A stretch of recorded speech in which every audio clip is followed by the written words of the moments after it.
Podcast. Dr. Chris Hardy and William Walker will take a deep dive into topics covering wellness and prevention, performance, recovery, and injury management.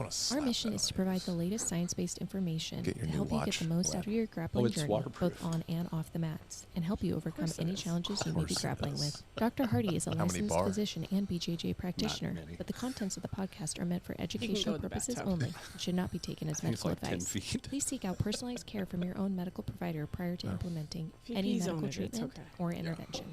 Bill is a licensed buffoon. Spritzer. He says things that are a little squirrely. Do not hold these things against his gym mates, his family, Chris Hardy, Carrie Hardy, or anybody at his gym.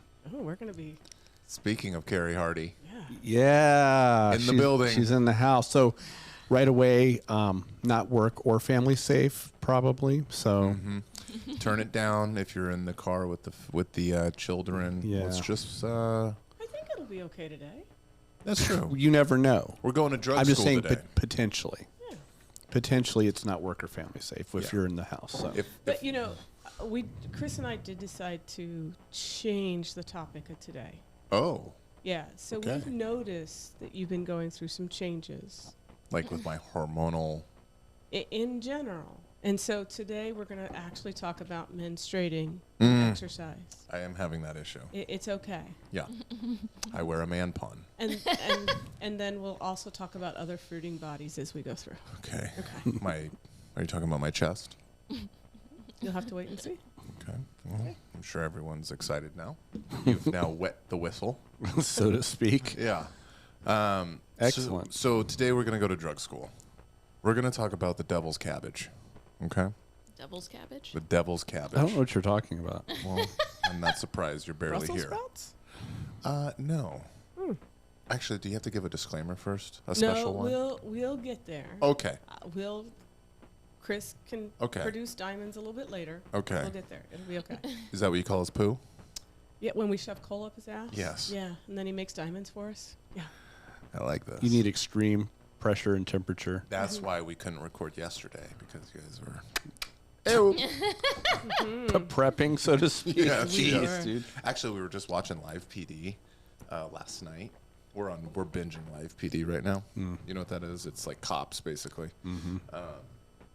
And the guy, cop pulls him out of the car, and then he's like, "You got anything in your pocket?" He's like, "Just my keychain," and that's about it. Oh dear. So he pats him down, and he starts pulling the quote-unquote keychain out of his pocket. It was roughly 12 inches, and it was purple, semi-transparent, and it was basically beads on a stick or on a string. And the cop goes, "What is that?" And he goes, "That's my keychain, man." It was not a keychain. No. Yeah, it was not a keychain. That's unfortunate. For keystring. Yeah. For keystring. Chris's favorite hobby. Ugh.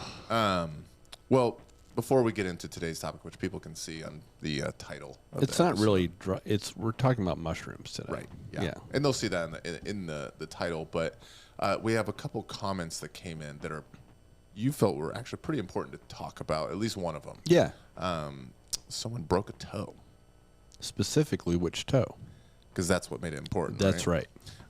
So read the comment for me. Yeah, we got a consistent listener. We've talked about him before, and I'm gonna just say what his comment was quote, "I broke my his big toe, about 4 days ago rolling, as of 3rd of April. I was initially told I would be in a boot for 2 weeks, but at my follow-up, the orthopedic surgeon told me another 4 weeks due to the severity. Total 5 weeks seems a bit much for a broken toe. What do you recommend to get back on the mats as fast as possible? Even if it means just technique or light drilling." No, you need to listen to your surgeon at this point. So let's talk about this. Big toes, super important. I've broken my little toes, each of them. Yeah. Probably more than once. Right. And I just taped them up to the other toe. Buddy taped them so they're together. Super painful, but whatever type of thing. And we really don't use those little guys too much. They are, I mean... They're there, but the big toe is by far... Big toe for athletic performance, for just in general. operating as a human is really important, especially as a BJJ practitioner. And you can attest, you didn't even break your big toe. Yeah. You had a capsular sprain. And tell me about your experience, how much that kind of... I mean, it literally changed the game plan for going to that tournament. Right. Where it was like, well, I thought I was going to do judo, and I was practicing foot sweeps for 6 months. Yeah. And then it was like, well, maybe not. But what did you notice on how it hampered your ability in general? Oh, yeah. I mean, so I like to do a lot of kind of mid-range passing where I'm on my... I have active toes. I'm on my toes. I'm going shin to shin when I'm starting to pass. I do a lot of X passes and long steps. But to do that, you're leaning your knees forward. You're on your toes, specifically the big toe, because I'll pinch my knees together a bit in like this semi-athletic stance, I guess. Yeah. So my knees are kind of pinched in, and then which is rolling my feet inward. Yep. So all my weight is there. So I can be quick and light, but then also just be putting in down pressure. It completely made it so I essentially couldn't do it. Exactly. And that is so important. So I don't know the nature of your fracture, but if it's through the shaft of one of the bones themselves, not in the balls and what's that? You said shaft. Yeah. Sorry, Bill. Can I get a medical term for that? Shaft. Okay. of the phalanges. Oh. So worse. There's a head and there's a shaft. Well, and so a couple things. I mean, there's different types of fractures. There's spiral fractures. There's transverse fractures. If the fracture goes through a joint line, especially, you have got to be really careful. Just something towards like one of the knuckles. Yeah, where it fractures into the knuckle itself. Okay. Or even if it doesn't. If that doesn't heal correctly, you're basically screwing yourself long term. That big toe is so important to so many things, and if it doesn't bend right or do what it needs to do right, so if you can't take 6 weeks, which by the way is the time it takes a fracture to heal. It's not excessive. That's how long it takes a fracture to heal. It doesn't have to be a John Jones fracture. It could just be... In general, a fracture takes 6 weeks if with a healthy person. You can help that along by supplementing collagen and doing things like that, but you should not, if you're there in a boot to immobilize it, so you're not basically displacing the fracture as it's trying to heal. And with a big toe, if you mess around with that, just suck it up, okay? That's all I got to say, and do what you're supposed to do with this. It is so worth it in the long term. Don't do the instant gratification thing. Well, let me get it back on the mats. I'm just going to drill. Yeah, just like I say, I'm just going to drill. Whatever. Do what you say, not what you do. Yeah, no, exactly. That's my point. But if I had a like a mildly displaced or some significant fracture of my big toe, where the bones themselves may not heal correctly, I would absolutely do. I'm just kind of whatever. I'll work around it. Not with that. Thumbs and big toes you don't want to mess with. Interesting. Okay. Yeah, I mean, you were very adamant when you saw this comment. Yep. You said, hey, we're talking about that. And you don't really do that very often. No, I don't. Because usually, I'm the worst offender of everything. I mean, our friend Jonathan, who's a foot and ankle surgeon, I've messed my feet up before, and he's like, you really should do this. I'm like, yeah, I'm not going to do that. You had some. Didn't you have a foot injury? I did. I had an avulsion fracture where the tendon itself had pulled out a little bit from the bone. Okay, that's not going to affect the actual structure necessarily of my toe. If the supportive bones, the shaft of the bones have been fractured, you got to make sure, especially if it's through a joint line, that it's got to heal correctly. Okay. Or you're going to compromise your toe function forever, basically. Interesting. Unless you'd have to go back in and do some kind of weird, and I don't have the expertise to tell you what you would have to do. We could ask Jonathan next time we talk to him. Yeah. But you'd have to do some kind of weird revision surgery or something. Maybe. Gotcha. I don't know if you could. But anyway, the bottom line is, in this case, do what you're supposed to do. Yeah. And just from people, we've all been injured. Yep. Is if you do want to not have a total stop in your progression, go to class. Yep. Watch. hang out, still keep that momentum of this is my schedule of training. You might not, if you train a lot, let's say you're a 4-day plus a week person, that might not, you might not want to sit around for 4 days. No. But still do a couple days. Still be there. And you can do, during the day, you can look up on YouTube different isometric exercises you can do, just like... you can do a lot of solo drills. You really... Well, yeah, but nothing that's going to load that toe. That's right? what I mean. Yeah, that's the big thing. I mean, you can do knee extensions and full extension to do like quadricep isometrics. You can do all kinds of... just to kind of keep your muscle going. You don't want to completely just do nothing, right? Yeah, and I'd start working on like some inversion stuff. Obviously, be careful with your toe. Well, not when you have a boot on, dude. Why not? Huh? Why not? That's not a good idea. Just rolling up on your shoulders?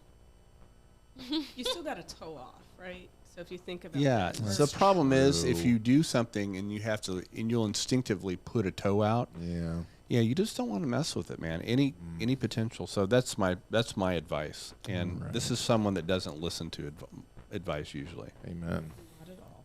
Yeah, Carrie can tell you I don't. But if in this case, I absolutely would if I had a big toe fracture like that. Yep. Yeah. Okay. So do what you're told. Echomania, 2791. We got another comment. Mm-hmm. Okay. This one's a little funny. Okay. A little odd. He asks, have you ever gone to the gym tired or hungover, but still had a great training session? What should someone do who feels pretty good, but their wearable tech, which is what we talked about last episode, is saying they are under-recovered, but they feel all right? Yeah. What do you think? So, you know what you're doing. So if you did that consecutively over a course of days, you're going to get into trouble. People can go in, like sometimes I go to training, I'm feeling a little tired, but I get there and actually have a good training session. You have to watch cumulative training load. Coming in hungover, first of all, you know, it happens. It does, but you probably want to plan that a little bit. How about but whatever. Yeah. That's a big stress on the body. Sure, you may have one training session. You go in there and you feel pretty good and have a good training session. Yeah. But if that's done consecutively in your cumulative training load under those kind of, you can think of a reduced stress cup. Yeah.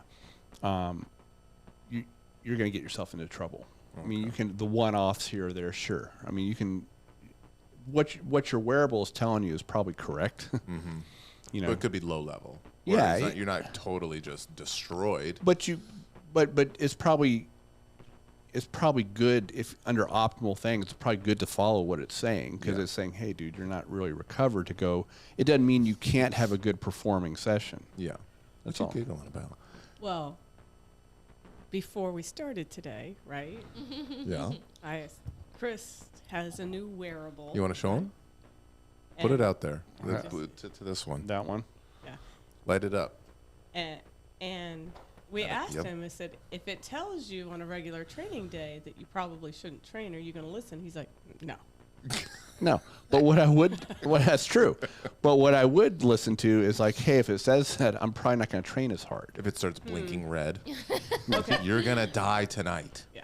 Yeah. So I've been doing this a long time. Okay. Don't flex on us. I'm just saying, I have an intuitive, as far as training. Oh, okay. Not necessarily BJJ, but as an athlete. Just in life. In life. You've been around a long time. Before wearables, believe it or not. No. Yes. Wow. Before a watch. Yeah, we had some watches. I guess I do believe that. Yeah. Yeah, we had the rotary phones and all that. Yeah, you had those things that use a shadow with the sun. Be real careful because you're gonna get yourself into trouble sitting next to my wife there. But I'm still going to not train as hard. It doesn't mean that you couldn't have a good performing session. There's something called supercompensation too, where you're actually pushing the envelope occasionally, and you can actually come back stronger from that, pushing the envelope a bit. but that shouldn't be a regular part of what you should be doing. Yeah. It's kind of like engines. I know you can, it's actually can be beneficial to redline an engine, like it, just to help clear out stuff. Yeah, it's the same idea. Yeah. But if you're not doing that all the time. Yeah, and if you go in and have a hard training session, doesn't mean you didn't perform well after being hungover or tired. You should probably really pay attention to your recovery after that one, especially even more. Okay. Yeah. Okay. Well, yeah, the wearable's not saying you can't perform at a high level. It's saying your stress cup's getting full, man. Yeah. Yeah. No, that makes sense. Yep. We have someone, a black belt, that's asking how your foot is treating you. Didn't we talk about this last time? No, this is another one. Another black belt? Another question from the same black belt. No, but he asked me the same thing last time, and I responded to it. He's asking again. How's that ankle treating It's fine. You sure? I'm very sure. Ask him if his chest is still okay. Okay. From being smashed. Okay. I just don't be sensitive about it. I'm just saying. You know who we're talking about. Girls. Girls are something else. You know, not slippers, but yeah. Mm-hmm. Yeah. Mm-hmm. Okay. Just wondering. Just wondering. So, what are we talking about today? What are we getting into? We're going to talk about some mushrooms. Okay. And all different types, things. I'm going to cover maybe. There's not a lot of data. If we remember several episodes ago, someone asked about shroom tech. Yeah. For performance. Yep. I actually looked into what's actually there for data on a performance enhancing for mushrooms. Yeah. Not a lot. And so I'm going to cover what I found for that. But Carrie's going to kind of go into some other different species of mushrooms that have other health benefits too. Okay. So this is kind of not only that applies to BJJ for performance, but also just general health, which obviously will affect your performance and recovery and all that. It's all kind of linked.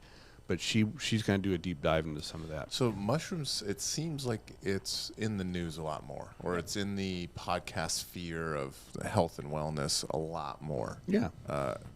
In the last probably couple of years, maybe, or even less. There's almost. a lot more research coming out about mushrooms in general. Mm-hmm. So, fungi as an entire group, there's like 2 to 3 million different species. Mushrooms specifically, there's like 14 to 16,000 different mushrooms. Okay.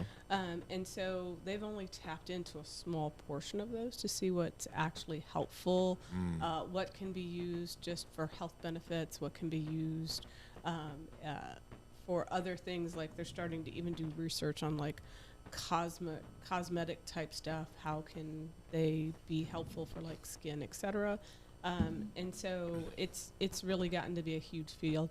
And we will be talking about the magic mushrooms. And so Grappling with Podcast does not condone or support psilocybin use, but we will talk about the health benefits of that. It's still illegal in the state of Washington, Colorado, Denver specifically, and I think Portland's decriminalized it. Not quite yet. But there's a low priority for Washington D.C. of all places has decriminalized it, and there's someone in California has decriminalized it also. But there's a whole bunch of research going on right now on some that's pretty compelling. We can't give, especially as physicians, we can't give recommendations on any of this stuff. It's illegal. But it's still because it's still under Schedule 1, which in my personal opinion is preposterous. Schedule 1 drug means there's high abuse potential and there's no recognized medical use. You're talking like heroin and stuff like that. No, but even like cocaine's not even a Schedule 1. Cocaine's a Schedule 2. Okay. That's my point. And so it's preposterous what they're doing. They really need, but especially given what we're seeing in early clinical trials that are very well conducted at some very prestigious universities. Hopefully that stuff's going to change. The reason why it's hard to give, even though anecdotally you can see these in early studies and people telling you how much it's helped them for different things, as doctors, you can't recommend something unless it's really been studied. We need dose response curves, and who not to give it to, because there's always people in the population that can have a really bad outcome, especially people with, like bipolar or schizophrenic predispositions. Sure. And so until all that's hashed out, it's going to be hard to give any recommendations, but it's hard to even get that stuff studied while it's Schedule 1. It makes it super difficult to study these things. If you guys listen to Rick Doblin, who was just on Joe Rogan's podcast, he's the director of MAPS, who's the big psychedelic research arm. And he's talking about the difficulties with this kind of stuff. The promise is pretty good, but we just wanted to give that disclaimer out from the beginning. Is it essentially kind of going down a similar path that like marijuana did? Yeah, absolutely. But the potential, what we're seeing in early studies of some of these benefits to previously very difficult to treat conditions makes it seems it's going to be leaps and bounds more effective than anything that marijuana could do for other things. And on some really Carrie's going to talk about like PTSD and things that are super hard to treat, right? Right. So, but anyway, do you want to start with the shroom tech stuff? Yeah. Well, not necessarily shroom tech, but basically what pretty much the only, and there's not a whole lot of research, and it's not a big study. It's not very robust, and we had thousands of people involved. But there was some interesting findings on something I found on Cordyceps. So those of you that are watching the HBO series, The Last of Us. Yeah. Kind of freaky. Where this is a species of Cordyceps that has basically parasitized humans. Yeah. Right. But it's not far from the truth, really, because Cordyceps in general, it's not just Cordyceps is about 600 species under Cordyceps. I mean, they're not just it's not just Cordyceps is the same thing. There's all kinds of subspecies and species. There's one of the reason why that movie's so interesting, or the series is so interesting, is that one of the Cordyceps species actually is a parasitic thing onto insects, spiders, caterpillars. I just saw a picture on Instagram of like a mushroom coming out of a grasshopper. Yep, exactly. So what it does, it's crazy. They don't know how it does this, but it parasitizes an insect. It kind of they call it the zombie effect. What does parasitize mean? So a parasite is something that is living off you that is not giving you any benefit. Okay. A parasitic relationship as opposed to a commensal relationship or a symbiotic relationship where, like, our gut microbiome is symbiotic. We're giving them a place to live, and they're giving us potentially some benefit. Okay. It's that 30-year-old that's moved back home into the basement. That's eating Cheetos and just flaming people on. His name's Elias Diaz. Oh, damn, dude. Allegedly. Jeez. Allegedly. Gosh. But anyway, yeah. So there is a species of Cordyceps that is the so-called parasite, the zombie inducer, where it will take over an insect and actually start like mind control, get it to climb to a high area before it dies, so then its spores then can be released and then distribute elsewhere. So it's really kind of interesting. So there is some truth to that, but thank goodness it doesn't affect humans. So we're okay. But again, there's 600 species of Cordyceps, and we're not talking about that one. The research I found is a specific type of Cordyceps called Cordyceps militaris. And also this, those of you that are really into mushrooms, this also applies to Cordyceps sinensis, which is more common. But they found that it increases tolerance to high-intensity exercise, this recent article I showed, which is very applicable to what we do in jiu-jitsu. They studied some people on 4 grams a day for 3 weeks. So it's a pretty hefty dose. So the dose is important, and it turns out the duration is important. Short-term use really didn't like it. It's not like, I'm just going to take it right before a class type of thing. It seems to be one of those things similar to creatine where you have to kind of get load after a while. So as in, like, you got to go... Take it daily. Okay, yeah, for a few weeks or something. For 3 weeks, they found. Okay. It increases VO2 max, your ability to utilize oxygen. Increases your time to exhaustion, which is pretty interesting. Yeah. And also increases something called the ventilatory threshold. Those of you, and if you're an exercise physiologist, just relax. I'm not going to... Don't get all your panties in a bunch. I'm going to give a very layperson-friendly analogy of what ventilatory threshold is. It's basically, have you ever been exercising to a point, let's say we're running at a pace, and we can breathe to keep up with our pace. If you've gotten to a pace, it doesn't have to be running, but any kind of exercise where you feel like, okay, all of a sudden I can't get enough air in to continue, that's your ventilatory threshold, basically. And this seems to increase that. In other words, you're able to operate at higher intensities before you reach that threshold. Okay. So I'm already sold. What it sounds like, it's a natural, what we call an exercise mimetic. Very much like sauna is. In other words, without doing the exercise, you can recreate some of the effects of exercise by doing something, like in the case of sauna or supplementing this, because it increases blood flow, increases oxygen utilization, and it also functions as an antioxidant to perhaps help with recovery. So you would need to take like 3 to 4, the study shows the higher doses at 3 to 4.5 grams per day for a longer duration. They probably recommend like 5 to 6 weeks before you really start feeling they studied it at 3 weeks and there was an effect, but the longer they went out, they saw the effect grow. Okay. And so it's kind of a chronic thing to give best results. So you can play around with that if you want, but that's really the only thing that I've seen that has a direct, almost like a performance enhancing effect. And I think, Liv, you got me I just started taking this, right? One of these? Yeah. What is that I'm taking? It's the Cordyceps. I think it's the Synesis, the CS-4. So the Synesis is fine. I guess the Militaris has more of the active compounds that make the thing do what it's supposed to do per gram. But make sure you're getting the dose you need, because some of these supplements you're not getting an adequate dose. So however you need to do that. So let's say each one is like a gram. You would need to take 4 of them a day, basically. Yeah, to get the 4 grams per day. Well, and I have a question. So is there, in your research, was there anything about like, if you took too much, could there be, because sometimes some mushrooms can have effects on like causing like kidney stones or gallstones or liver damage in excess? I didn't see any toxicological studies. It doesn't mean they're not there.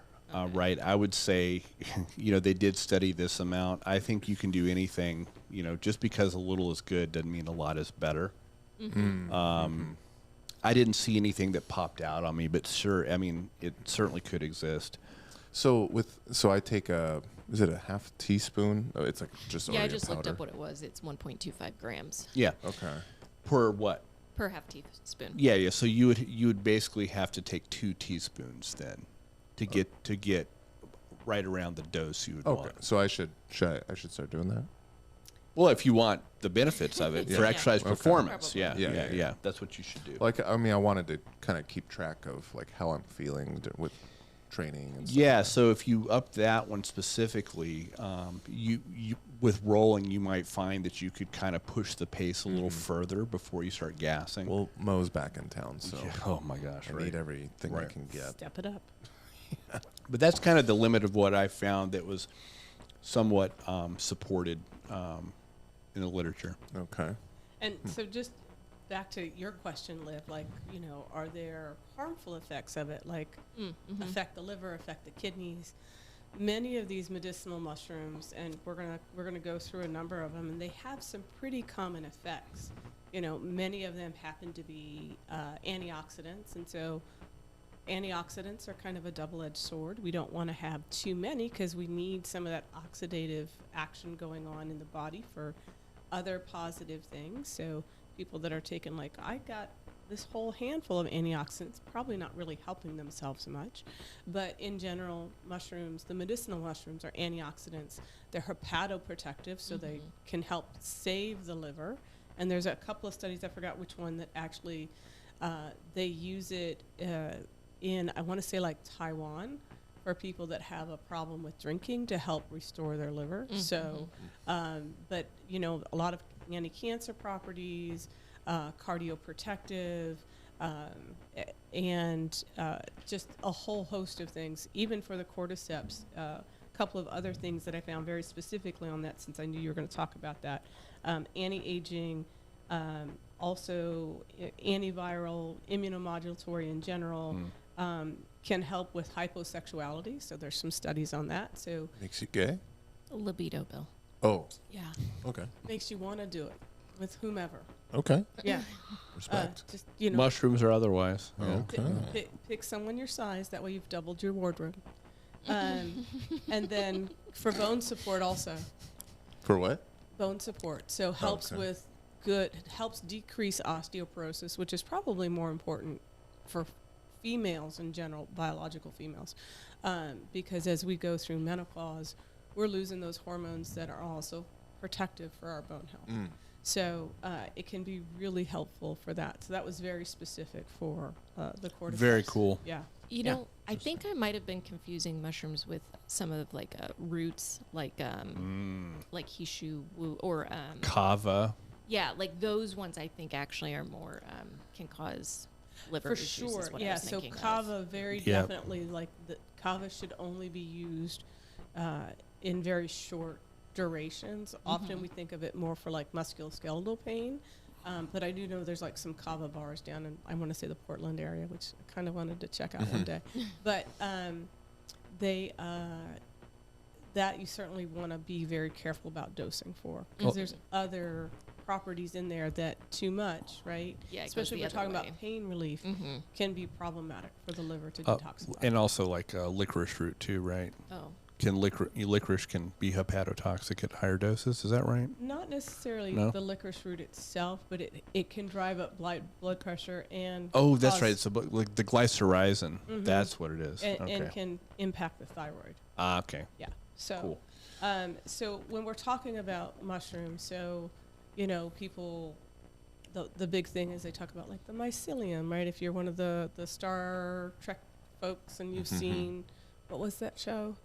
The latest spinoff. Yeah, that had the Dr. Stamets, and he was doing the mycelium, whatever. They had like a spore drive. Yeah. Okay. So where you can yeah, so not that network. So the mycelium is the interconnectiveness of the spores before the fruiting bodies come up. So when we talk about medicinal mushrooms and dosing, we're really talking about the fruiting bodies, or what we normally go to the store and chop up and throw into our meals. Is right? the mycelium kind of, you would think of it as like the roots kind of the mushroom? Yeah. Where the fruit would be the what you actually see and recognize as a mushroom, the fruiting body. Yeah. So those are kind of some terminologies to keep in mind when we're talking about these medicinal mushrooms. We're talking more about the fruiting body itself, and then how they're prepared is also important. So a lot of the studies go through, and they do these hot water extractions, because that's where you get some of the more biologically active components out. They may refine that by doing what they call an ethanol or some sort of organic sort of extraction to kind of purify it a little bit more, which is how they look at all of these other studies. Is they identify an individual component, which is where a lot of medicine, I think, gets some of it wrong, right? So Mother Nature's super important and super smart, in that it can put in, it has what'll help you, but it'll also have what'll detoxify that if there's some bad things in there too. So like if there's medicinal mushrooms that are edible, just eat the fucking mushroom, right? Yeah. And don't worry about isolating and trying to go down that route of getting the individual component, because there's probably other things in there that haven't been studied yet that are beneficial. Andrew Weil makes a point as well too, talking about the reductionism of taking a component out of what we think is the active ingredient, and that's why there's so much more side effects to pharmaceuticals than there are to kind of herbal remedies. I see. Because the herbal things tend to have other components to help counteract some things typically. Yeah. I think it would be beneficial because we have quite a bit, a much bigger following now and we have a lot of new listeners than the last time Carrie was on. Maybe we can just, I know sometimes it's painful, but just what's your background? I think that would be beneficial. Starting with your your doctoring stuff. Okay. Yeah, and just, you don't have to mention that he is your husband because I know it's embarrassing, but I just kind of dropped the ball there for that. Speaking of that parasitic infection. I can't disagree. Yeah. I can't disagree. For those of you that are new out there, hello, I'm Carrie Hardy. I'm a naturopathic physician, licensed here in the state of Washington. I have an independent practice up in northern Washington in the Stanwood area, which is north of Seattle, north of Everett, but south of Bellingham, so kind of in farm country there. I do a lot of family and regenerative medicine. Before that, way back in the day, back when there were still rotary phones. Excellent. I was in the Navy, and I worked in the medical field as a corpsman, and then specialized in the operating room. Finally was trying to figure out what I was going to do with my life, so I went back to school and have an undergraduate degree in biochemistry with a master's degree in chemistry and biosecurity. So, and then worked in science for a while, and then went back and worked in the medical field for a little bit before I went to medical school. Yeah. And you're putting, just from the outside, it seems like you have a huge emphasis on like gut health. Like you go to, seems like, I feel like every conference there is in the country, you're constantly on the road going to and doing that further education. Hormones. So the conferences that I tend to go to have more to do with cellular medicine, which is really where we should be focusing in medicine, right? So it's getting down to the very basis layer of where did things go awry? Often it does come down to gut health, right? So they're starting to see bigger and bigger connections with overall improper gut health, leading to things like autoimmune conditions, neurodegenerative disorders, and even things, if we don't think about just neuroinflammatory disorders, so like anxiety, depression, it can all be some of that can start to be tied back to gut health. So we do spend a lot of time, especially in my clinic, talking about you as a person, right? So we get into the weeds about like, how are you sleeping? What are you eating? Yeah. And because we can't just talk about what your poop looks like without putting all these other factors in there, because the body isn't just one organ in isolation. It is a whole unit. Yeah, and go back and listen. We did actually an episode on that earlier where Carrie talked about gut health. Is really a good one. Something I want to emphasize that Carrie didn't cover, she didn't like talking about herself. She actually practices true integrative medicine. So she does use Western medicine and prescribes traditional medications when needed to, orders imaging studies and all that, but that's not the go-to. You know, we really try to figure out what's wrong and fix it, but sometimes when someone comes in with really high blood pressure while they're trying to work on other things, she needs to write a prescription, right? So, or if they have an infection or, antibiotics. So it's trying to bridge the best of both worlds, really, and I think that's really important to emphasize. Yeah, it's something that just from, you're my general care doctor, and the big thing we noticed, Olivia and I both, from when we met you guys and started actually becoming under your care, it was the time that people that are truly doing integrative medicine give you, and not just, you're not sleeping very well, huh? Well, try these. That's what today's medicine is, unfortunately, for the most part. Well, and not that this is a whole healthcare situation or topic, but a lot of those doctors, I really like to believe, that are in the conventional medicine field, like, they want to do good medicine, but they're told, like, you have 15 minutes to see this person. If you're running behind too fucking bad, you're going to see everybody that's on your schedule. And so they don't have time to talk to you about what's going on. And so I think that's where and we've had a couple patients lately show up to the clinic like, well, I'm not going to answer those questions. I'm like, well, I'm not going to see you then, because I'm going to take care of you, You're wasting each other's time at that point. Yeah. And so these questions are important, not just because I'm nosy. Like they're part of, I got better shit It's to none do of your with damn myself. business. Exactly. Well, we had one person that decided they just weren't like, that has nothing to do with why I'm here. I'm like, okay. You eat ice cream sandwiches in bed every night. Yeah. Good luck with that. Yeah. Let me know if I can send you somewhere else. Right. Yeah.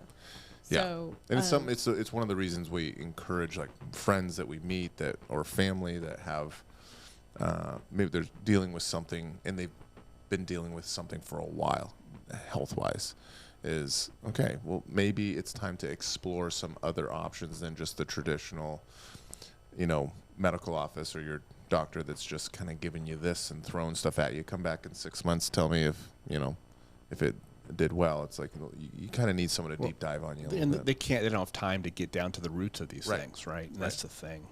So that's the problem. Yeah, it's not necessarily a nefarious thing. It's but we could go on a whole podcast just on that. But but it's a good point to make. Yeah. So tell us about some.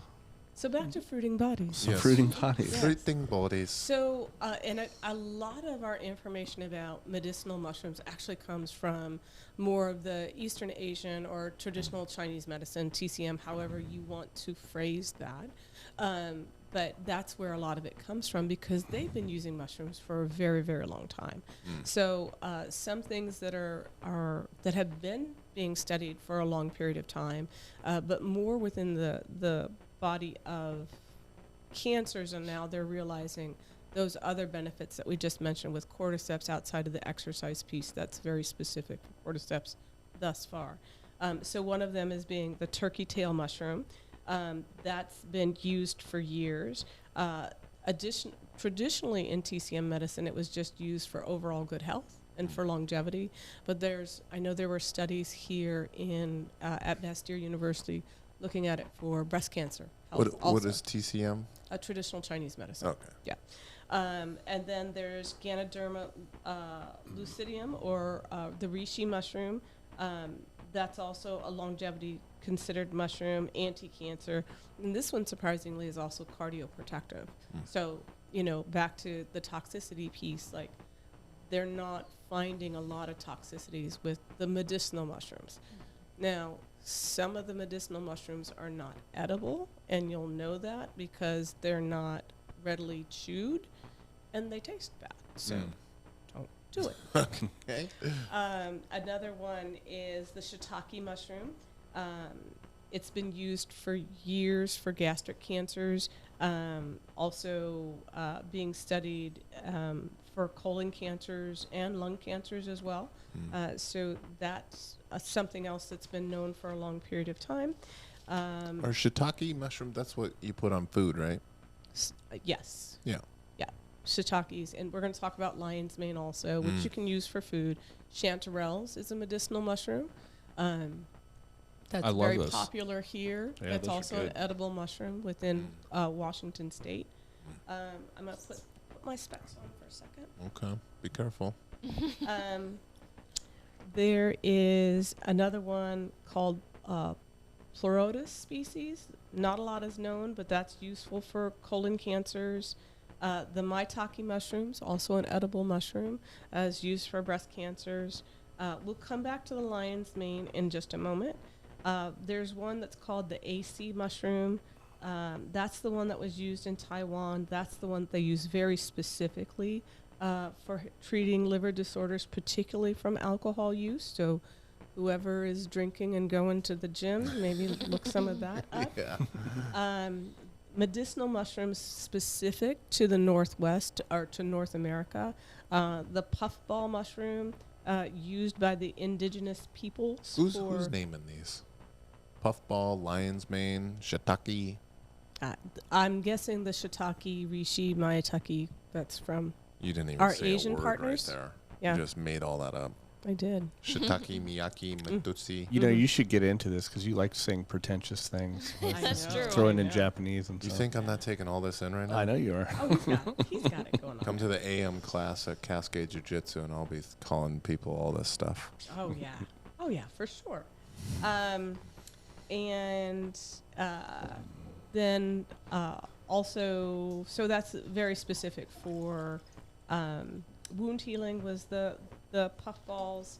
But then there's the newer research, which you were asking about, Bill, about there's a lot of research for mushrooms going on for things like neurodegenerative disorders. And this is where the lion's mane, which I also learned is called the hedgehog mushroom. So, because if you look at it, right, if you look at what a lion's mane, like to me it looks more like a little hedgehog than it does a lion's mane, but I guess it depends how you're holding it. So these neurospecific mushrooms are really good because they're able to cross that blood-brain barrier. So we have some very privileged sites within the body where just things don't go to. It's a restricted access, places but you couldn't go unless Liv was with you. Yeah. So one of those is the brain. Yeah. The other is the eyeball. Good. And then the last one is the uterus. So those are our privileged sites within the body. So yeah, be kind to your uterus, Bill. I am very kind to my uterus. And so not everything can just flow into there, and for good reasons, right? But these medicinal mushrooms, these neuroprotective mushrooms like the lion's mane certainly can cross over there. And they're starting to show that they can reduce inflammation. So we're back to some of those general properties of these medicinal mushrooms, like being immunomodulatory to reduce inflammation. And neuroinflammation is one of the hallmarks that they see comes from things like, or can be a cause of things like anxiety and depression, right? So whenever I talk to my patients about anxiety and depression, we always talk about inflammation. Because it's not just a mental health disorder. There's something that's setting that off.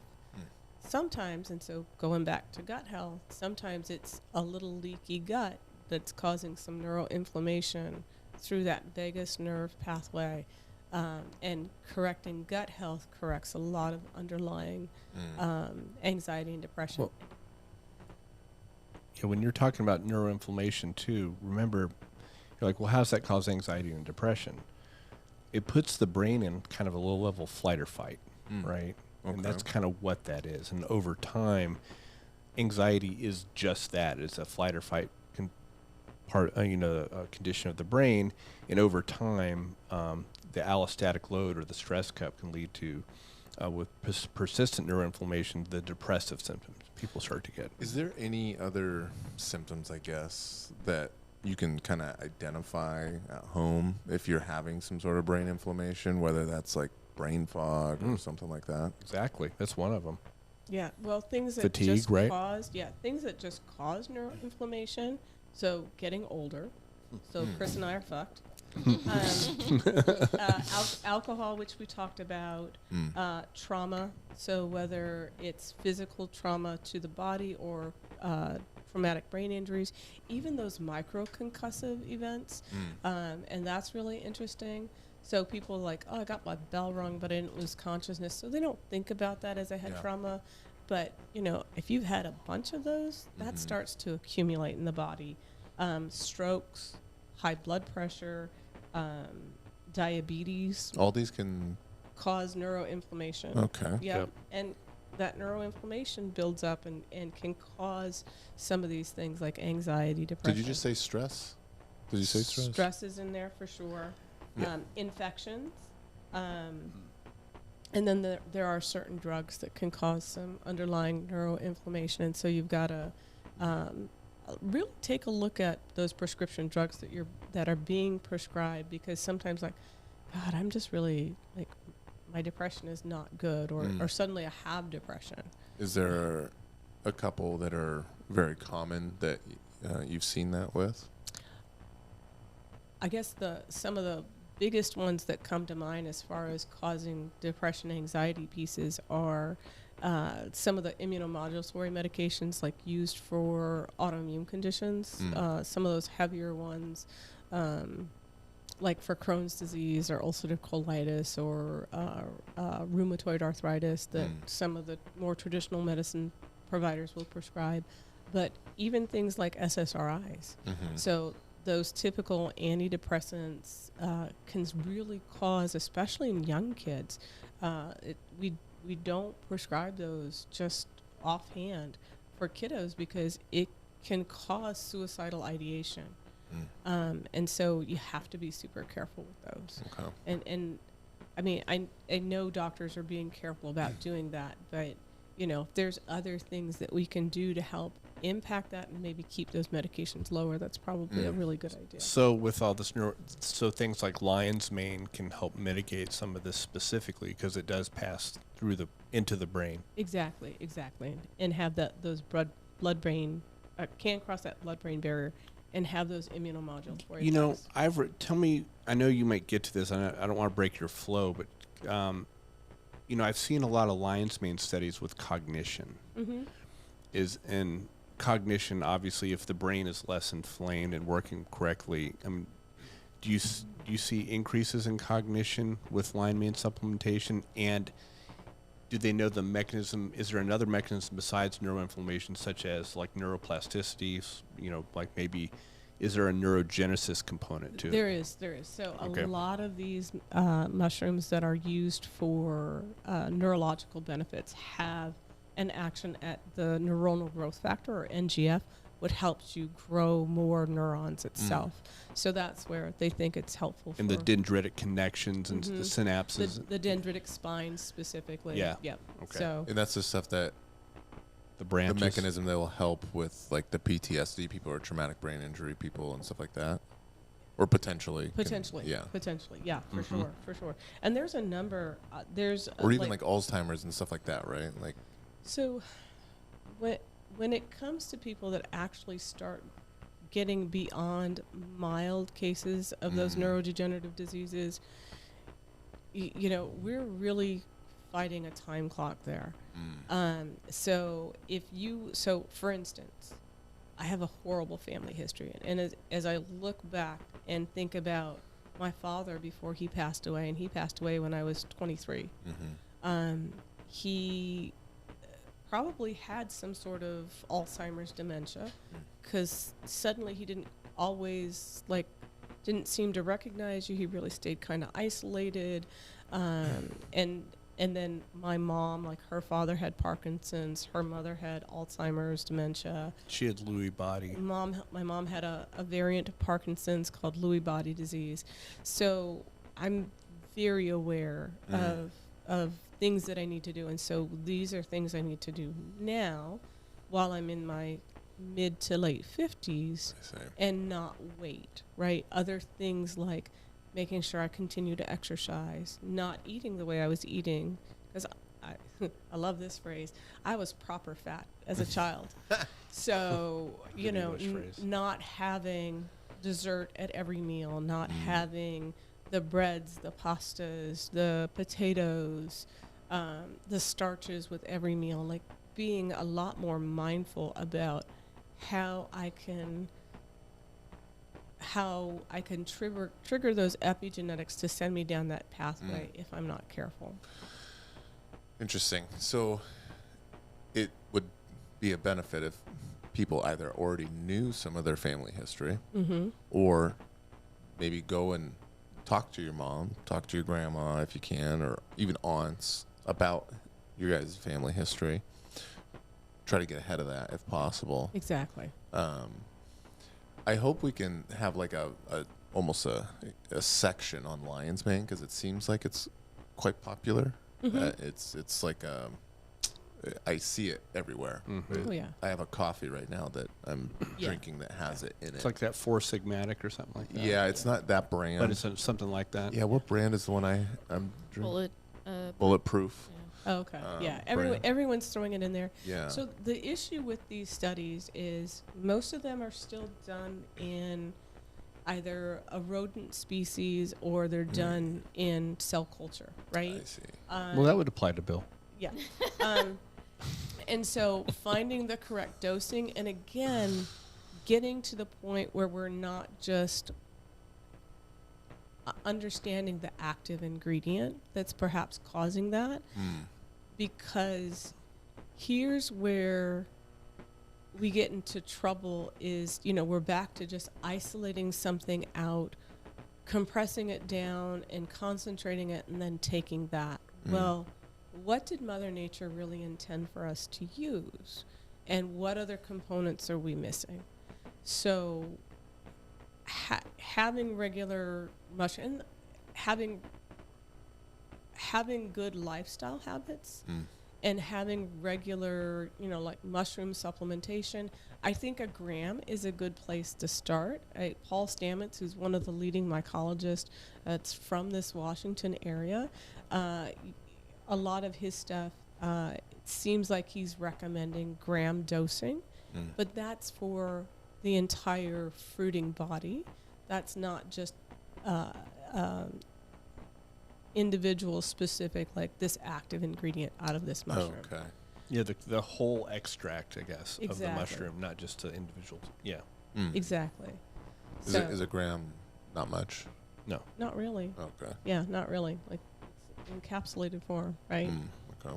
So like Liv said, so the half a teaspoon is 1.25 grams. Yeah. Yeah. Okay. So it doesn't turn out to be a lot. Yeah. But at least starting there is not a bad place to be. Well, let me ask you, Carrie, even without a family history of neurodegenerative diseases, there are some like short-term, just general, like a nootropic effect, right, of lion's mane too, I've heard, just for increasing cognition, basically. Yeah. A short-term recall, being able to focus and concentrate in general. And so there's other pieces that play into that, right? Sure. So we're all chasing for longevity, but living longer doesn't necessarily mean living better. So having good lifestyle pieces into place, like getting good quality sleep, that's not to say that you can't go out and have some beers and hang out and you're out late one night and have a good time. Or if you and Liv are having date night, you guys are having pizza and ice cream that night, like that's perfectly fine, but that shouldn't be your day to day. You know what I mean? Like, because then you're just pissing on your own leg. If you're taking all these supplements, but then you're also eating like Chris, it's just like or working until like 2 a.m. and then getting up at 6 because you gotta be on the ball. Like, what are you doing? Yeah, Fernie. Well, Fernie's Fernando. not even 21 yet, is he? No. Didn't we just have that conversation? Yeah. Yeah. He doesn't even listen to the podcast, but I'm still calling him out. That's okay. We'll tell him. So you're saying that supplementing this stuff isn't going to rescue you from bad behavior. Bad behavior. Yeah. So exactly. Yes, there's a lot of great health benefits, but next thing you know, I'm not looking any different than that conventional medicine doctor where I'm saying, here's your drawer full of supplements. Go have a happy, healthy life. Right. There's some hard work that people need to do. I see plenty of patients of all ages, and a lot of the elderly, right, are not sitting in a corner drooling on themselves, right? They're still very active. Right. They're getting out golfing, they're gardening, they're doing whatever. And they're still cognitively sharp. So it's similar to the thought of like you can't outwork a shit diet. Exactly. Where you want to lose weight or you want to gain muscle, but you can McDonald's for a short period of time, right? And especially the younger you are, the more forgiving the body is for the most part. But at some point, excuse you, those blizzards are going to catch up. It's true. Yeah. And then you're a fat bastard. And I'm not a fat bastard, but I am a sensitive stomach bastard. Yeah. Like that. What's that called? The stomach thing I keep getting? Gastritis. That is a mother. Yeah. And like, we were like, that's your stomach telling you to fuck off. And it's doing it like aggressively. Oh, but it's gotten better though. Oh yeah, because I'm on this supplementing that the leaky gut thing. Yeah. But that Carrie recommended. Because we've always talked about the diet that I'm like I'll eat candy bars and a Bang Energy. I mean, I'm months now without. Yeah, you haven't had any energy drinks. Yeah, and even candy is like. That's awesome. Yeah. I mean, but it took like what happened was. It seemed fine because I physically looked good. I performed all right. But then out of nowhere, it just, you're done. You're not doing this anymore. Yeah. And because that was gastritis. What was it called again? Gastritis. Sorry. Yeah. That floored me.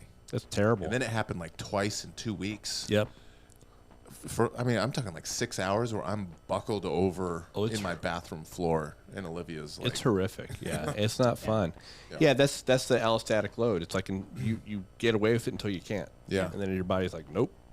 Yeah, and then it's literally. I mean, remember I used to come in with a bang every time. I know, dude. Just water. Candy bar, something. You had the whole thing. You just flaunt it in my face. Yeah, too. I'm faking it now. Yeah, I like it. Yeah. So, there's a few other mushroom species for neuroprotective things that are also helpful for things like seizure disorders. Also, where they're looking at them. So.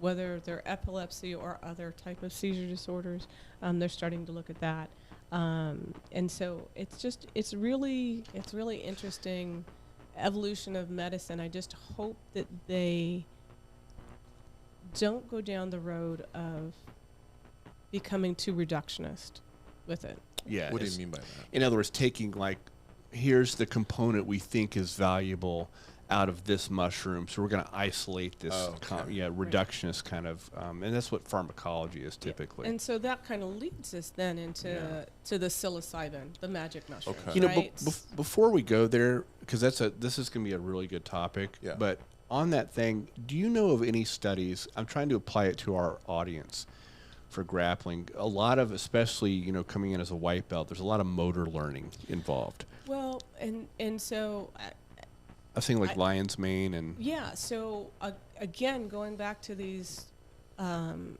mushrooms that are neuroprotective or some sort of help with neurological health overall. So taking them to say, oh, I'm going to improve my brain health, and it's going to make me think clearer. Well, you got to be thinking, and I'm not trying to be sarcastic about that, but these things work better. Even other nootropics like bacopa or other herbs, they work better when you're actually challenging your mind. So, when we even talk about things like the Alzheimer's dementia, and they talk about all of these, like, oh, have some coconut oil. Well, they still want you to go out and either learn new songs or do word games or do something to challenge the brain.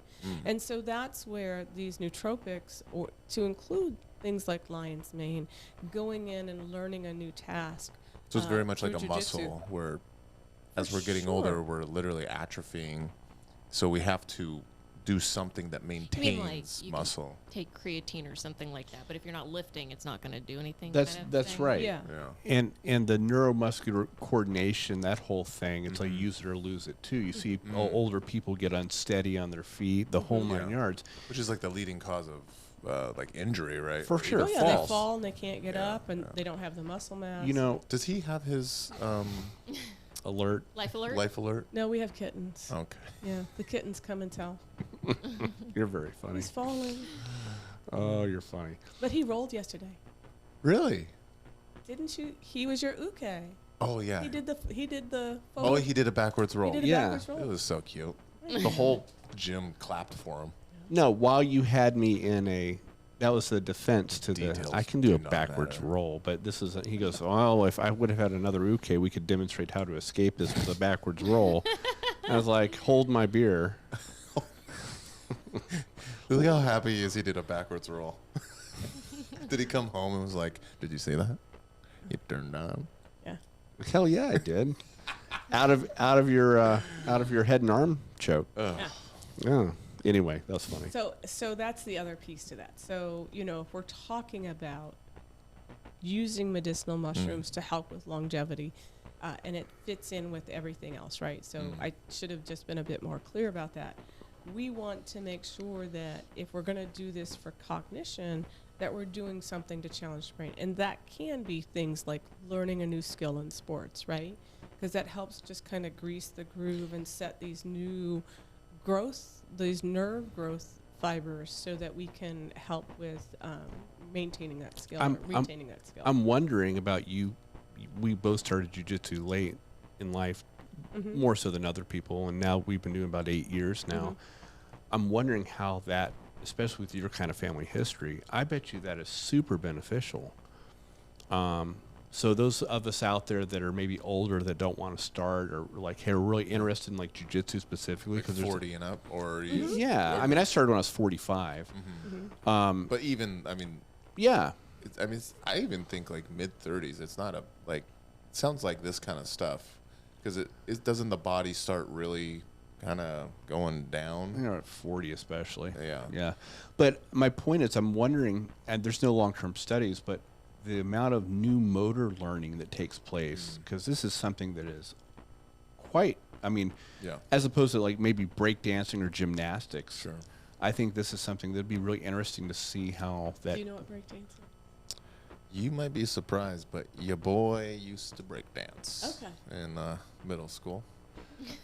I could do a flare on this table right now. I'm actually not surprised, actually. So, but I would just, as far as keeping the brain healthy, this kind of thing, that's cool, and using maybe these nootropic or neuroprotective mushrooms as a kind of enhance that. It's very cool. And you want to move into something really the psilocybin stuff. Yeah. So the whole psilocybin piece, like, I could spend easily a whole podcast just talking about the psychedelics and the benefits of them. Again, for everyone listening out there, they're illegal, except for unless you're in Denver or Washington, D.C. or Jamaica. We're in Jamaica. Has decriminalized that, so you can go down there. But they have some definite health benefits.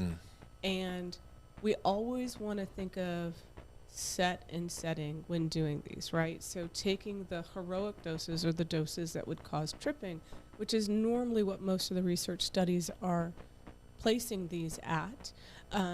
You don't want to do that in isolation, like if you already have an underlying PTSD or depression and don't have someone there to kind of help guide you through some of that. So please don't just run out and get some magic mushrooms and chow down like there's no tomorrow.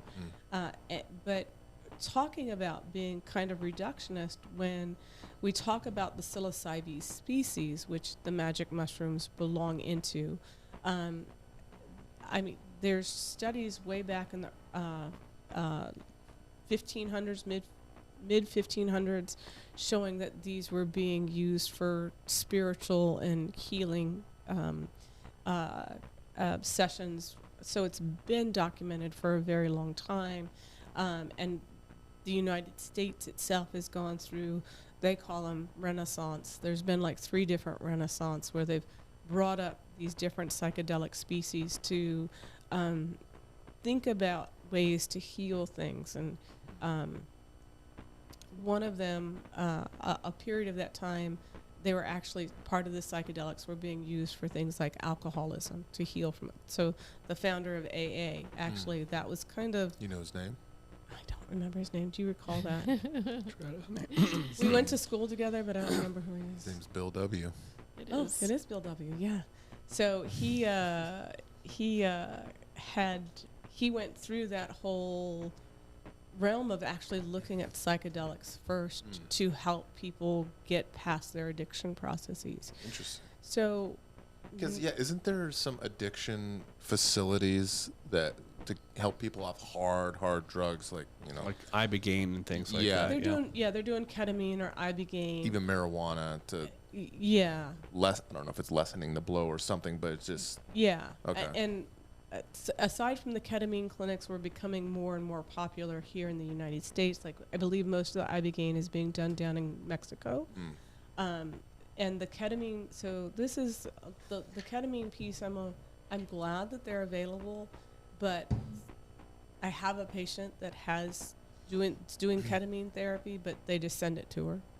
Right, and so she's doing it on her own, and she's getting counseling. And so it's kind of a recipe for a potential disaster. For sure.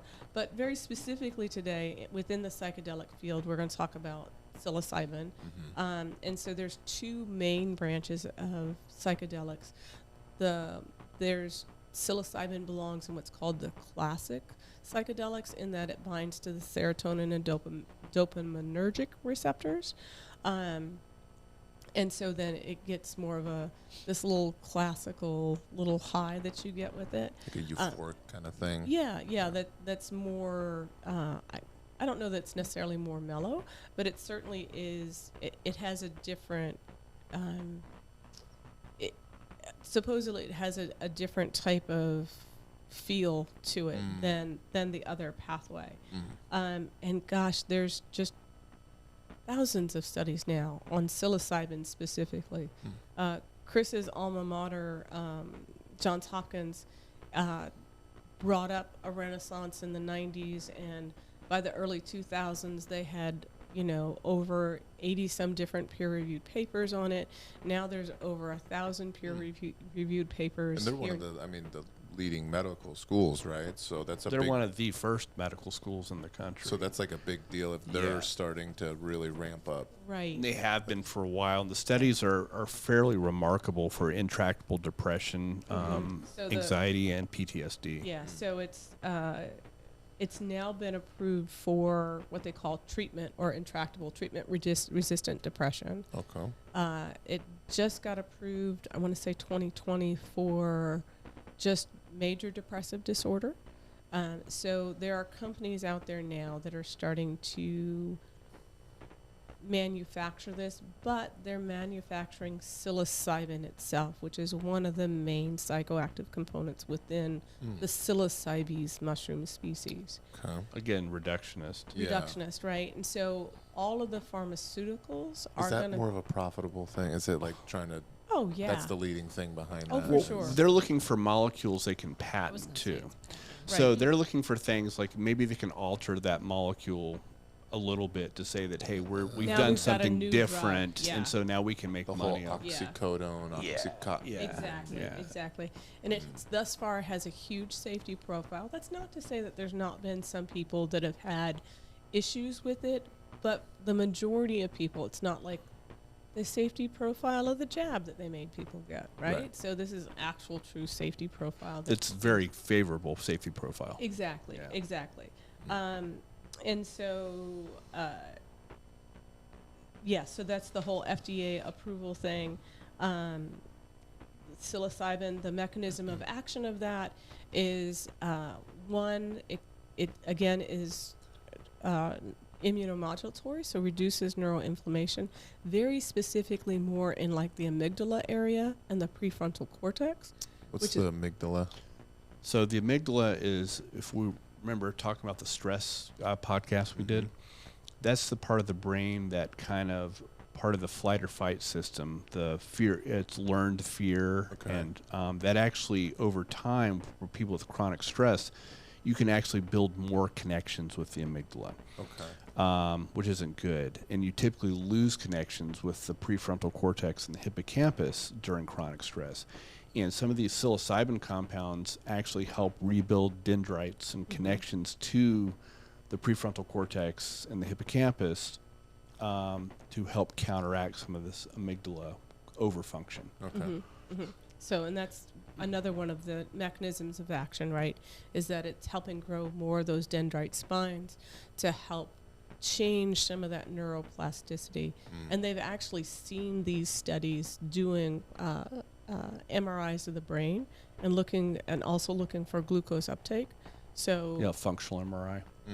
So they can see that this is when nothing else has changed, but using psilocybin, this is where they're getting those positive effects. Is that it's helping the brain kind of rewire itself. And some of the studies out of Hopkins were showing that after 2 sessions of psilocybin with a counselor, guided sessions, people were having remissions, a substantial amount. I think up to 2/3 in some studies were having complete remission of depression up to a year afterwards. So they only did 2 sessions, and they were having that last for that long. Were these at heroic doses? Yeah, they were at the tripping doses. They were at the doses where absolutely. So they, with a counselor of some sort, that took psilocybin. Yep. And you're saying that this quote unquote heroic dose means they're going into, they're having that ego dissolution, the whole And after only doing that 2 times, they had a potential of a year of. So a large amount of people had remission for that long. They were having like a chronic depression. They were intractable, that was untreated in any other way, as opposed to being on a drug consistently. They're having this one, and they're thinking it is part of this rewiring effect, so to speak.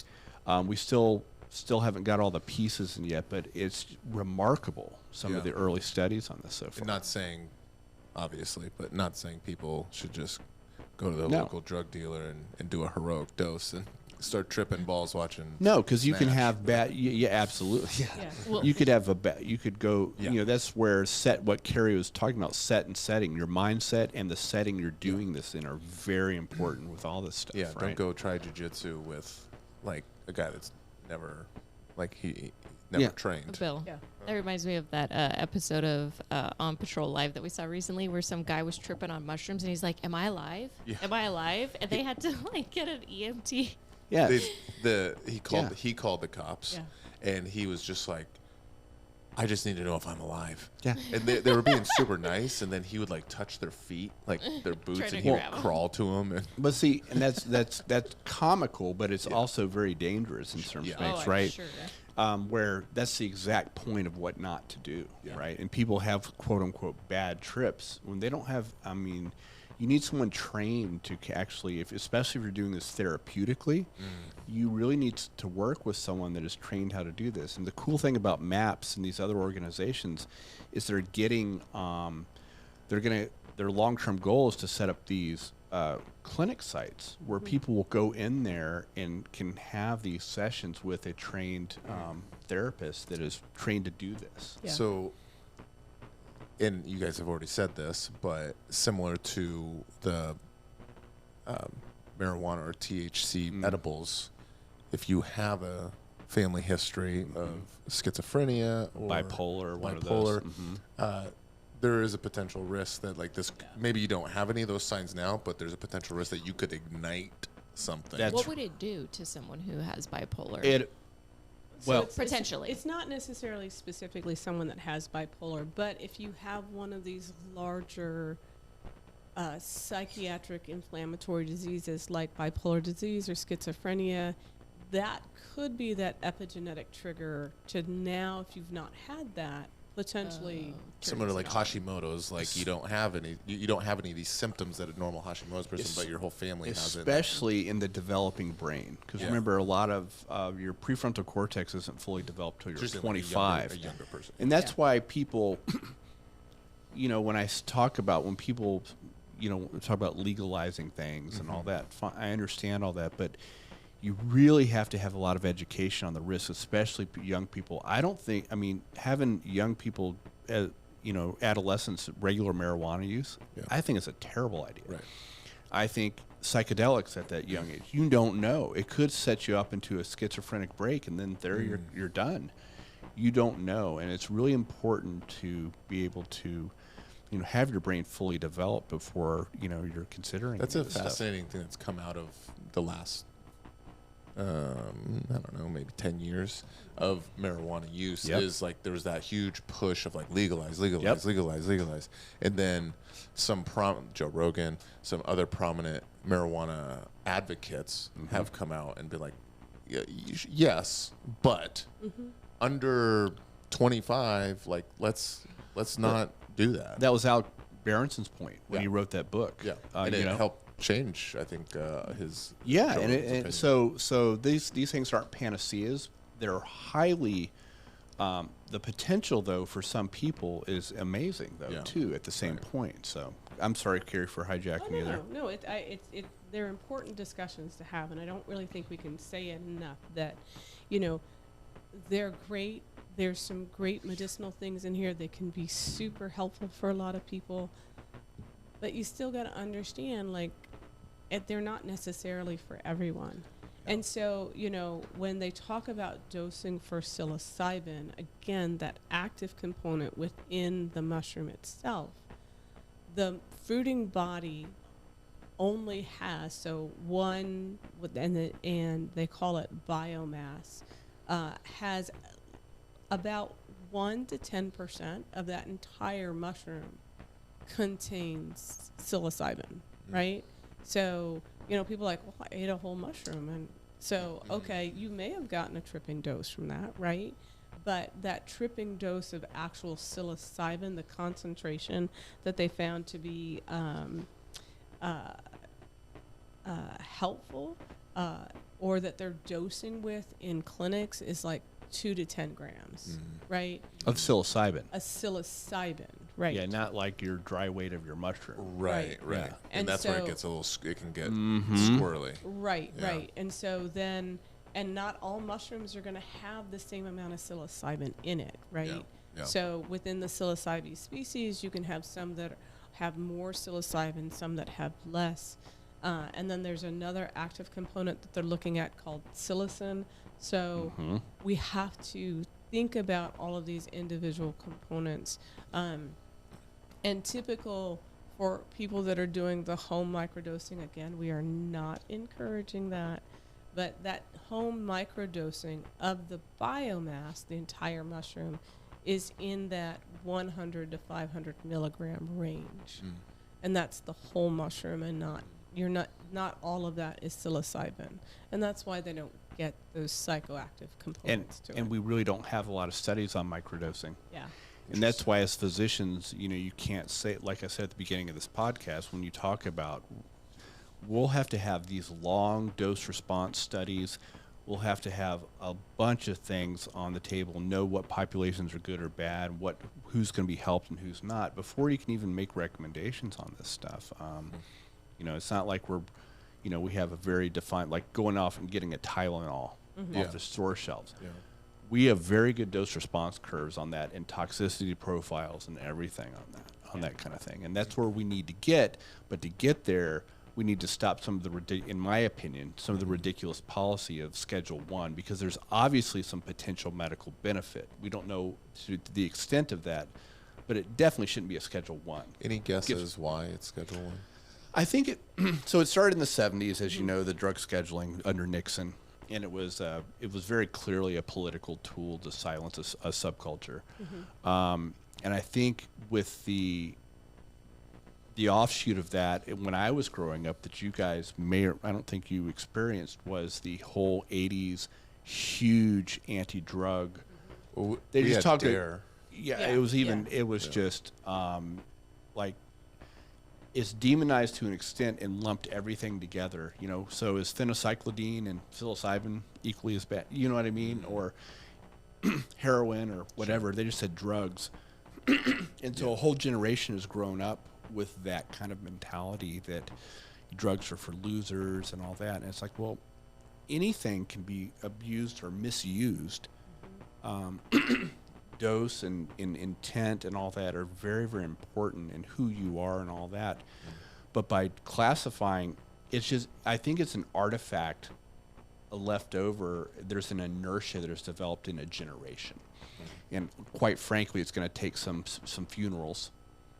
And I mean that it sounds morose, but as the older generation starts just naturally dying off, that whole generational memory and there's going to be a better perspective People on that are things. that's what they lived in, that's what they learned, that's what they've grown up around. Right, without taking a step back to see, does this make sense? Is there research supporting this? And some of those early research studies that were done in the 70s, like, they weren't well done. Even the 50s and 60s, too. Right. And so I'm glad there's the renaissance of research now, so it's done well and people can actually see, no, there is a safety profile for this. If we're going to talk about addictive substances, psilocybin is less addictive than alcohol. Right. And you can go to the corner store and buy that shit, right? Yeah. And I would argue with no redeeming value. Less socially destructive, right? Than alcohol. Yeah. I mean, so I mean, that's always the one thing that's like we can all point to as citizens, is be like, this stuff, like I think I can go to the grocery store and just get and the only positive I think I've ever heard anyone say is it's a social lubricant as an alcohol. And it's like, okay, I'll give you that. It inhibits the prefrontal cortex. Yeah. That thing that says, hey, maybe I shouldn't say that. But you're like, that's such a weak positive. Yeah. Compared to. Yeah. But again, it's generational, right? And so the positive uses for psilocybin, and we've already mentioned, 2 of them or 3 of them, the anxiety, the depression, the treatment-resistant depression, another variant of that, the PTSD, very helpful for that. but also they're looking at it for things like traumatic brain injuries to help heal that, so that neuroinflammatory component, and migraine. So that was a newer one that I hadn't heard about, that it can be very helpful for treating migraines. And again, just a couple of doses to really start to reduce people that have treatment-resistant migraine headaches. Which that is just life-changing for some people, because what a horrible quality of life people that have these treatment-resistant migraines. Yeah. It's horrible. Yeah. Because, I mean, that will cause them to sometimes not even be able to hold a job. Or For sure. Yeah. Yeah. Huh. Yeah, so, that mushrooms are fascinating, and the fact that they're not really plants. They're this other thing. They're kind of cool. I'm really a fan of. I think, especially with the health benefits of some of them, I think they're very, very worthwhile. You could pick them out as part of your own wellness plan, depending on what you want to focus on. Yeah. Whether it's athletic performance, maybe you try some cordyceps. Do a trial lion's mane and see if that's helping you out. If you're once again, don't just do a week or 2 weeks. Really. Yeah, you need to give it like any of these things. You need to kind of, it's very much, instead of like the analogy I always use is like using curcumin versus ibuprofen. Ibuprofen's like turning a motorboat around. It's very quick. It's like a sledgehammer, right? Where curcumin takes, as an anti-inflammatory, takes a bit longer to kind of build up and start to turn that big ship around a little bit. And the right dose. In the right dose, yeah. So I think, it's a pretty cool topic overall. If someone, I don't even know if you can answer this.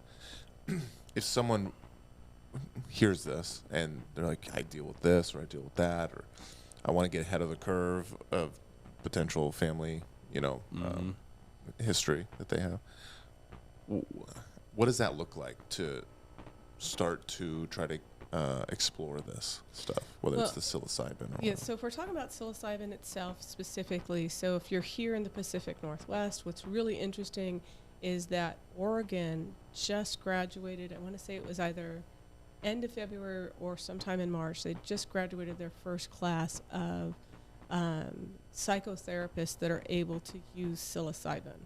And so if you're looking for treatment and can make your way down to Oregon, look down there and see who's doing that, and go ahead and perhaps consider talking with a therapist down there and getting started on a treatment. Because they know how to screen people. Exactly. They know, how to create the right setting. And some checks and balances. Yeah, exactly. Just some regulation. Exactly. Yep.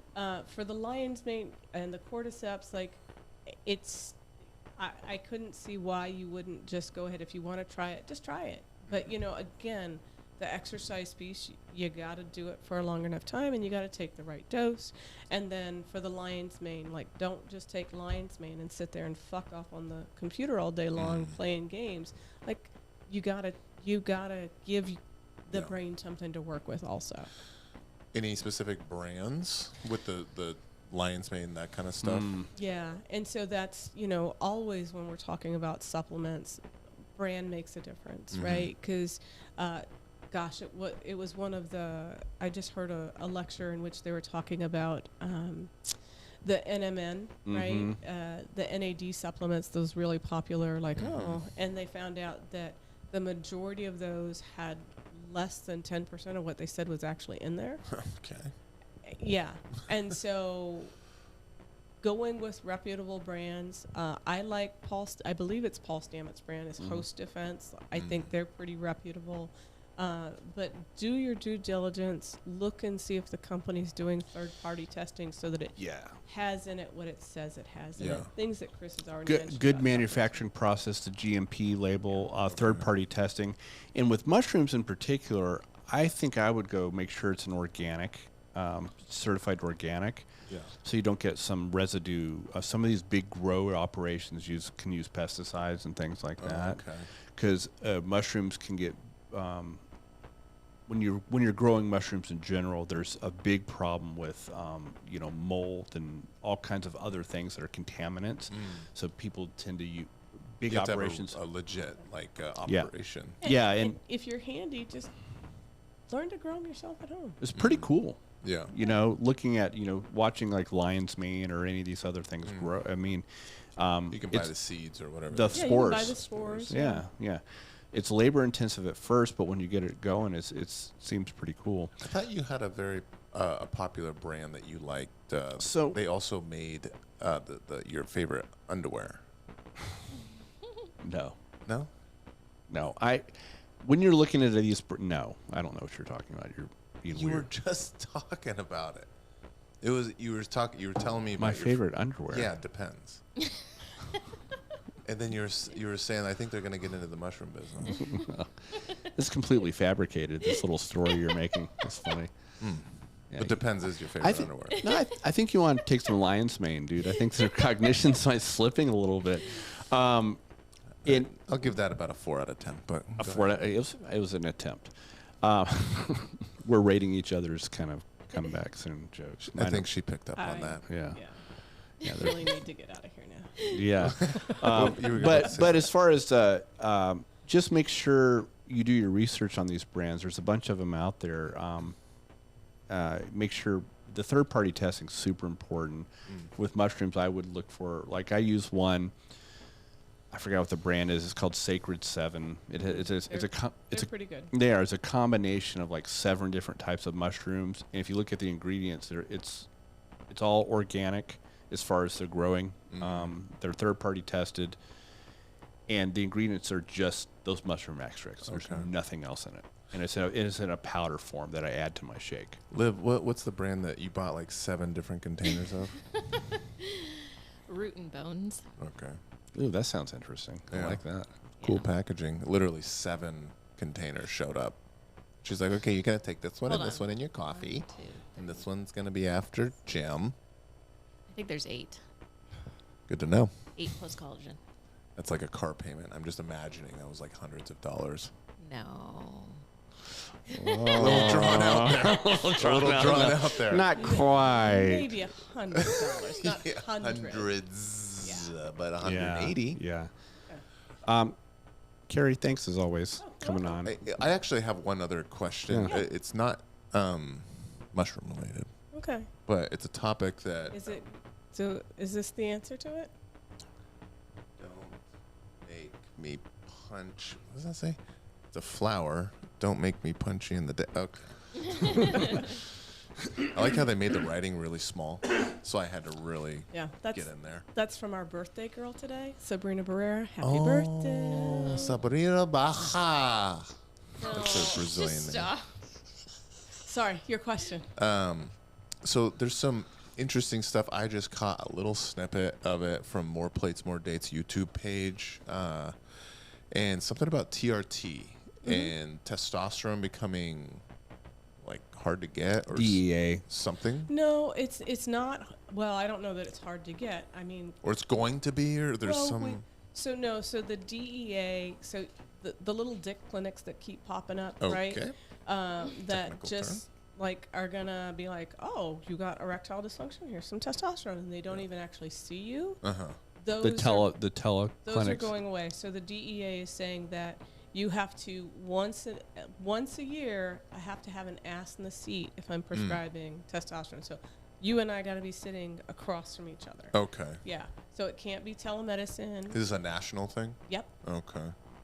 Interesting. Yep. They're angry because it's shutting down a lot of these very, very lucrative testosterone clinics, basically that are seeing people on video. I don't know the quality of this. I mean, because Carrie can tell you. When you prescribe testosterone, you're looking at a lot of different things. Yeah. You're talking about it's not just here's your prescription. I mean, not only the testing that you do, but also talking about lifestyle stuff. Yeah. There's a whole thing with that, right? And making sure someone's following you and making sure those levels are so good. Watching your CBC, and your platelets, all these little things that you need to watch. So this is maybe more affects the I'm not talking trash about, but maybe a bodybuilding community or something like that. That's not really doing it for therapeutic reasons. It's just they want to boost up a bit. Right. And if they were used to getting it through like some, telemedicine, they're not going to be able to. Here's the other side of it, though. The other side of it is a lot of our colleagues are piss poor at doing this for people. I've had a couple of people. Say their name. No, I'm not going to. But I have a couple of, other physicians say, "Oh, I don't believe in that." I'm like, "What do you mean you don't believe in it?" You know what I mean? Like I mean testosterone replacement. Yeah, exactly. So you should basically, as you fall off the cliff in your 40s and 50s, you should just feel like shit, and there you go. It's too bad. I thought you've told me before, like they won't even prescribe like a 70-year-old some testosterone because some of them are. Carrie has talked about this before. They're using this outdated information that was based on flawed studies that's saying it causes prostate cancer. You look at any urologist worth their salt will tell you it absolutely does not cause. But we've had so many studies that and so your average family medicine doctor, for other reasons that are, I'm not going to pick on them, but honestly, they're seeing 30 patients a day on these 15-minute slots. They're not doing any of this reading. They were taught what they were taught. A patient comes to them and says, "Look, man, I really want some testosterone." "No, I'm not going to do that." So there's not a lot of providers these people can go to that actually do need it. And there's even less that do it correctly. And, Carrie's one of the few in the area that does it really well. And so there's that too. So some of these people are doing it. They actually do need testosterone replacement, and they feel like that's their only avenue. Some of these clinics, right? So that's a population that's going to be way underserved and really hurting their quality of life. The problem is the people that really are doing this for performance enhancement and really shouldn't be on TRT, replacement therapy, is what it is. Kind of ruined it for everyone, I think, and that's why these clinics are so. But again, there's a population that's not going to get served because of this. That really probably does need it, and that there needs to be more education, availability through proper and really good medical care. But do you concur with that? I mean, you could ask the doctor. But in her experience, because she's seeing these patients that have been turned away from their own family physicians. I mean, so Chris and I have a common patient. Well, he's not my patient. I met him the other day, and testosterone levels in the hundreds, like that low, feels poopy. like not above 200, right? And they're waiting on additional testing. I'm like, what do you mean they haven't started you on therapy yet? They can still do the testing. That's not going to change a finding that they're waiting to see. They're trying to figure out why. Right. Sure. It's not going to change the treatment. He still needs testosterone therapy. So, so he's just left waiting in the wings, right? And then others where, is that because of the insurance company? No. Oh, okay. No, that's just him falling through the cracks, unfortunately. Okay. And another one that I inherited from one of those testosterone clinics, felt like crap. And I look at his blood results. I'm like, well, holy shit, you actually have another underlying thing not caused by your testosterone that's ongoing. And so I had to send him to hematology to help him feel better. So, you know what I mean? Yeah, so exactly. We really need more whole body medicine. And corporate medicine needs to dial back and really start doing good medicine and actually helping people and helping them feel better. And give doctors more time to actually have these conversations with their patient. Maybe get into, they'll get more interested in, hey, let me go to some more courses on hormone optimization because all these patients are coming in. Because all these large clinics, they're putting that 15-minute window per they got to maximize their profits. And I thought I heard somewhere that sometimes and I know, Chris, you work at a large place, but do you have to charge money if they ask a question? No. That's something. Liv, didn't we hear that? Oh, I mean, I went to a place and they charged me more money because I asked a specific question. So what they will do because of time constraints is look, I can only address one thing today. Wow. So when we go through and we code for office visits, right, you can either charge by complexity or charge by time. And so if you charge by time, then you may incur, like if you've gone, instead of going from 15 to 20 minutes, if you've gone from 20 to 30 minutes, now you're going to get that next higher cost. So that may have been it. Oh, I guarantee it was 15 minutes. I think that they just were like, well, because you asked about this specific thing, we're charging you additional. I'm like, okay, whatever. But, we may come back and do another updated podcast because Carrie's been to more and more training on the testosterone thing, because it's a big deal. Yeah, I still get asked quite a bit just from that episode, or just people are constantly wondering more and more about that. So it'll probably be another topic we go. Especially if we can collect some of those questions and then just have you back on. Yeah. I need better drinks. You can inject me on camera. Nice. Yeah. I sent a good video to Professor Andrew of me injecting my thigh. Nice. It's a private video. But he watched it. I'm still a little shocked by one of our knucklehead training partners that's doing grow science. So yeah, I'm a little disappointed in him. He sent me a picture of his juice. Let's not say don't out any. them, Bill. Let's not out this. Okay, don't get me going. Don't get me going. Please That's don't. right. He knows who he is. He does. Oh. Okay. Like, subscribe, comment if you like the episode. If you got any other questions for any one of these two yahoos, they both played a doctor on TV at one point, so they could probably answer it.